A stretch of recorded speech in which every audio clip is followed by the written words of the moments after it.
Olá, começa agora para todo o Brasil o programa Pauta Aberta. Sejam todos muito bem-vindos. Sejam todos bem-vindos e bem-vindas e fiquem com a gente na próxima meia hora muito bem informado.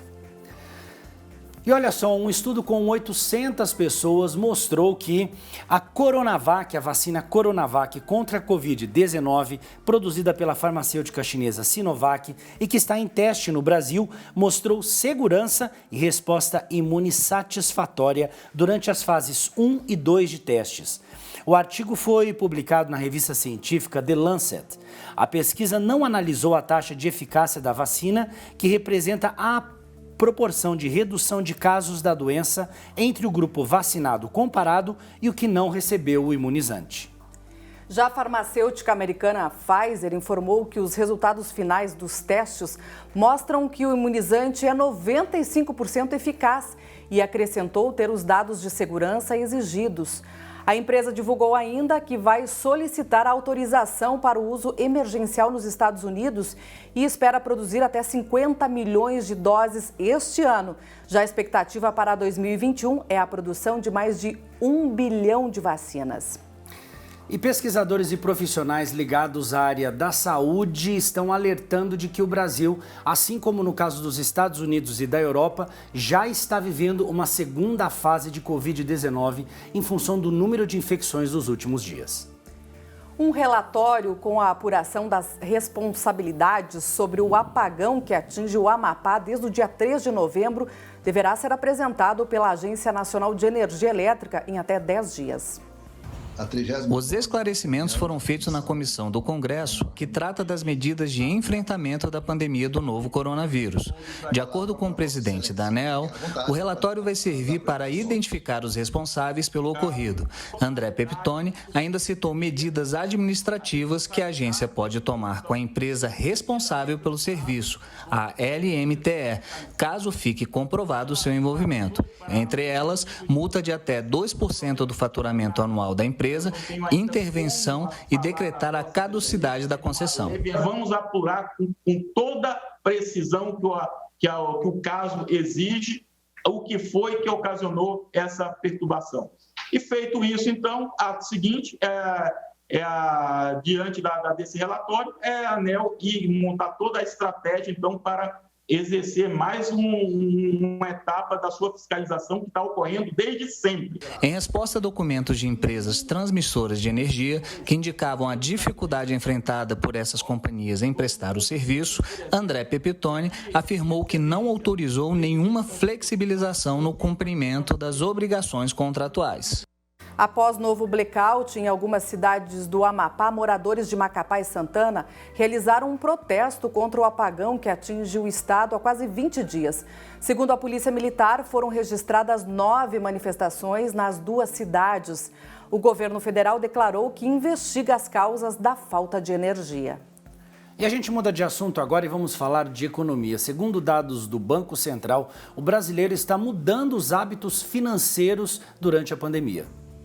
Neste ano, as aplicações já passam de 144 milhões de reais, 10 vezes mais do que em 2019. Segundo especialistas, esse desempenho da poupança tem relação com a pandemia. Em busca de mais segurança, a partir de março, os investidores preferiram a caderneta e os depósitos passaram a superar os saques. Também interferiu o pagamento do auxílio emergencial feito em contas poupança da Caixa. O movimento aconteceu apesar da poupança ter rendido menos que a inflação. Ela pagou 2,46% em 12 meses, enquanto a inflação ficou em 3,92%.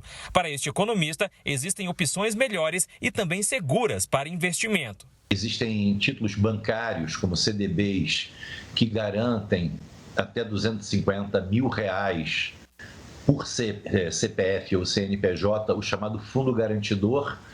Então, teoricamente, também há segurança em aplicações no mercado financeiro, né, fora da poupança. Em parte, é falta de conhecimento, falta de educação financeira, exatamente. Já este consultor financeiro avalia que, mesmo não sendo a melhor opção, o crescimento da poupança é positivo, já que indica que o brasileiro está aprendendo a poupar. Isso é bom que trabalhe essa visão, né, essa perspectiva de longo prazo, pensar um pouco mais adiante, não só no dia, não só em gastar o dinheiro que tem na conta. Então, guardar, pensar, passar 1 mês, 2 meses, 3 meses com dinheiro ali parado, investido em uma aplicação é excelente, mesmo que seja na poupança. Para a Associação das Entidades de Crédito Imobiliário, o maior volume de recursos na poupança contribui para o aquecimento do setor. O fato da poupança estar vindo positiva, né, neste ano de 2020 acaba deixando as instituições financeiras mais confortáveis para continuarem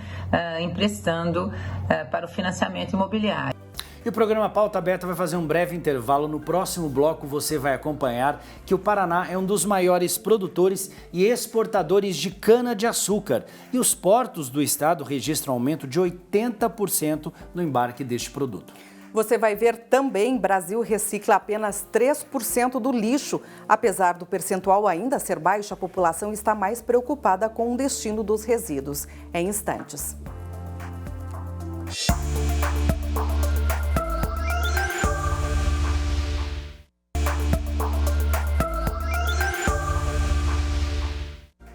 Reciclar o lixo deveria ser um hábito diário, mas ainda não é para muita gente. E isso traz vários problemas para o meio ambiente. Confira na reportagem. Uma atitude simples que dá início a uma cadeia de benefícios. A reciclagem do lixo é só o começo de um processo que favorece o meio ambiente. O impacto principal é que a gente deixa de tirar recursos naturais do meio ambiente. Então a gente não precisa extrair minérios, cortar uma árvore, né, para que a gente possa produzir materiais novos. Se a gente consegue reciclar os materiais que a gente já usa, a gente inclui eles numa outra cadeia produtiva, num processo novo e transforma, atribuindo outros usos, por exemplo. O Brasil gera cerca de 79 milhões de toneladas de resíduos sólidos por ano, mas ainda recicla muito pouco, apenas 3%. Um problema para o meio ambiente e para quem depende financeiramente dessa atividade. Não chegando corretamente para a gente lixo, a gente vai com o carrinho para a rua, só sofre, traz muito lixo, aí chega aqui a gente tem que jogar no lixo de volta. Esse material ele se perde, porque ele é enterrado, então a gente não consegue extrair nada novo dele. E também a gente impacta no meio econômico, por quê? Porque a gente tem carrinheiros que dependem dessa atividade de coleta e revenda de resíduos para contribuir até no meio econômico da cidade. E, por outro lado, tem também a parte de lixo que é jogado pela rua, que acaba indo para o sistema de drenagem, vai para os rios e acaba chegando nos mares. Mas, aos poucos, essa realidade tem mudado. 86% dos brasileiros estão preocupados com as questões ambientais. E se você também quer um planeta mais sustentável, é só começar a separar o lixo. Os 4 tipos de material reciclável que a gente tem, né, o papel, vidro, plástico e metal, são fáceis porque a gente usa direto em casa, então é bem fácil de reciclar, tá? Começar o processo de reciclagem.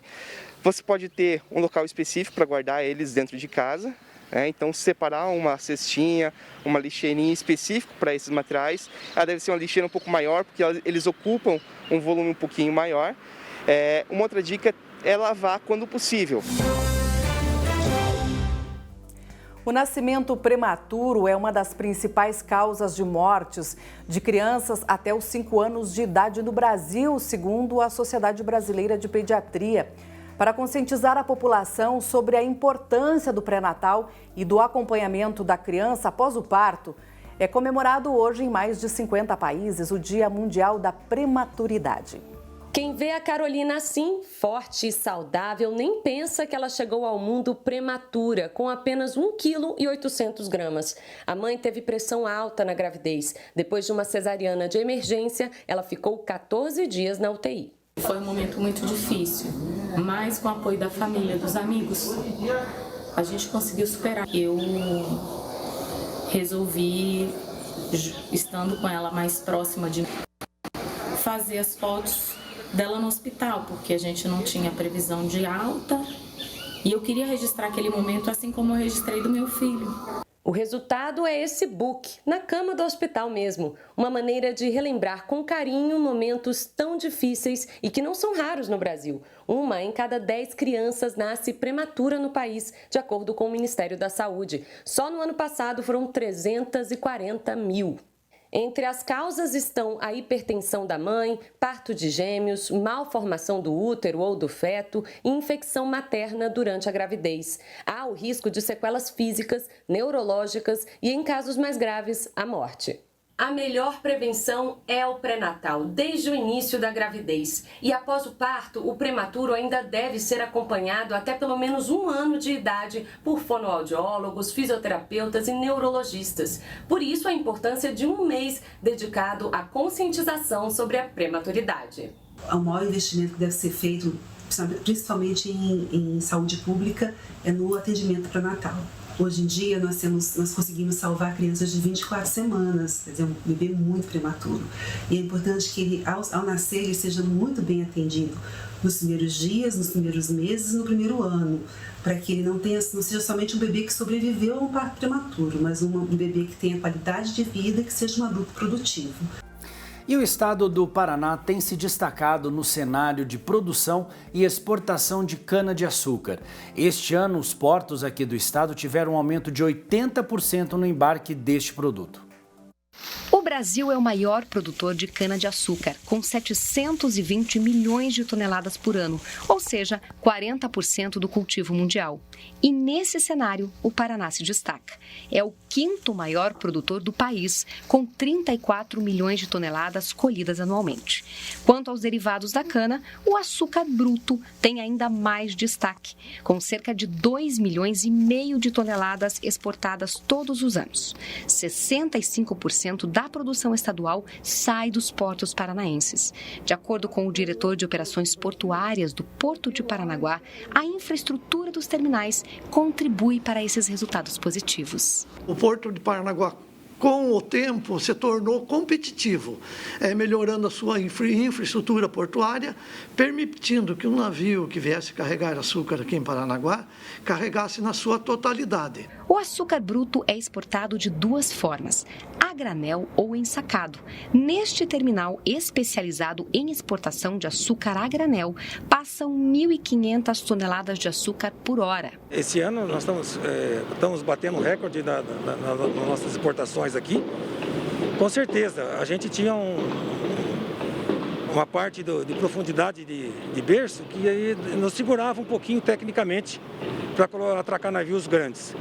Esse ano a gente conseguiu resolver esse assunto, em função do porto ter feito a dragagem de manutenção, a dragagem dos berços, e com isso a gente agora consegue atracar navios até de 70 mil toneladas no nosso berço aqui. Neste ano houve um aumento de 78% no volume de açúcar embarcado pelos portos do Paraná. Já são mais de 3 milhões de toneladas exportadas até agora e mais de 250 atracações de navios que vieram buscar o produto. Argélia, Iraque, Irã, Bangladesh e Canadá são os principais destinos do açúcar que sai do estado. Claro que existe a parte comercial, né? Então, tendo essa demanda, o Porto de Paranaguá pode atender a demanda do usuário, né? Então, como eu disse, tornou-se um porto competitivo, onde o usuário, fazendo as contas, os custos do embarque, achou que Paranaguá seria viável. E como de fato foi e está sendo, né? Estamos embarcando grande quantidade de açúcar. Mesmo com números tão expressivos, o futuro das exportações depende do mercado. Mas uma certeza existe: hoje é possível atender qualquer demanda. Eu acredito que em função do mercado é que nós vamos sentir. As usinas estão preparadas, o campo está preparado, é uma questão agora comercial. Onde, se o etanol tiver um valor melhor, talvez mais etanol. Se o mercado externo estiver pedindo açúcar, com certeza nós estamos preparados e o campo também está preparado para isso. O Pauta Aberta de hoje fica por aqui. Obrigada pela sua companhia. E se você não conhece, eu convido você a acessar o nosso canal oficial no YouTube para você rever este programa e todos os outros da nossa grade. Mais uma vez, obrigado pelo seu carinho, obrigado pela sua atenção. Fique bem, fique em paz. Tchau. Tchau, tchau.